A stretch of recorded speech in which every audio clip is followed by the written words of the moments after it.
Because this is like how it works, you guys. Like, it says the enemy is going to fall into the pits that they dig. You know, like the FEMA camps are going to end up for them. It's really like that. Like, those that like give themselves over to the drugstore series and all this other stuff, the people that are like preparing all these snares for the people of Yah, like they're going to fall in them. It's a real thing. Like, the end of the scriptures is not bad news. Like, the book of Revelation is wonderful. It's the revelation of Yeshua the Messiah. Like, it's a great time to be alive. It's a wonderful time to be alive. It's going to be thrilling. You know what? It's going to be harrowing for certain.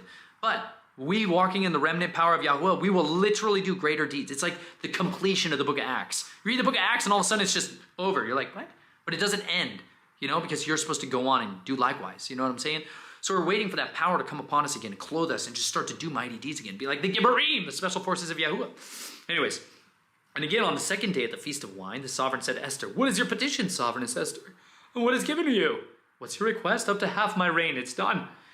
And sovereigness Esther answered, "If I found favor in your eyes, O sovereign, and if it pleases the sovereign, let my life be given to me at my petition, and my people at my request.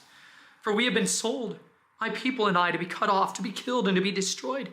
And if it had been sold as male or female slaves, I would have kept silent, although the adversary could not make up for the sovereign's loss." Then sovereign Ahasuerus asked the sovereigness Esther, "Who is he, and where is he whose heart is set to do so?" And Esther said, "The adversary and enemy is this evil Haman." Then Haman was afraid before the sovereign and the sovereigness. And the sovereign, arising in his wrath from the Feast of Wine, went into the palace garden. And Haman remained before sovereigness Esther, pleading for his life, for he saw that evil had been decided against him by the sovereign.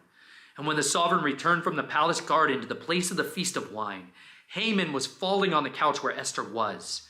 Then the sovereign said, "Also, to ravish the sovereigness while I'm in the house?" As the word left the sovereign's mouth, they covered Haman's face. And Harbano, one of the eunuchs, said to the sovereign, "Also see the wooden structure, 50 cubits high, which Haman made for Mordecai, who spoke good on behalf of the sovereign, is standing at the house of Haman." And the sovereign said, "Impale him on it." And they hanged Haman on the wooden structure that he had prepared for Mordecai. And the sovereign's wrath abated. On that day, sovereign Ahasuerus gave to sovereigness Esther the house of Haman, the adversary of the Yahudim. And Mordecai came before the sovereign, for Esther had explained what he was to her. Oh, so good. It's one of my favorite books because it's just all the snares of the devil that they like plotted and planned for the people of Yah. They fall into them. Like literally the very execution mechanisms that they were going to use to kill all of them, they die on it.